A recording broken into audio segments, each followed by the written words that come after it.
دوستو قرآن پاک کی ایک سورہ ہے سورہ قریش، اور اس کی برکت یہ ہے پڑھنے کی کہ اگر آپ اس کو کھانے کے بعد پڑھیں گے تو آپ کا پیٹ کم ہو جائے گا، آپ کا پیٹ اندر چلا جائے گا۔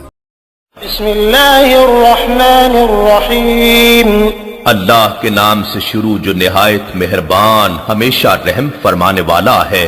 لإیلاف قریش، قریش کو رغبت دلانے کے سبب سے ایلافہم رحلة الشتاء والصیف، انہیں سردیوں اور گرمیوں کے تجارتی سفر سے مانوس کر دیا۔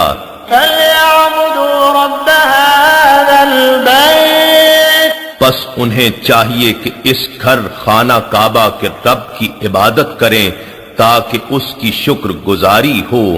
الذی اطعمہم من جوع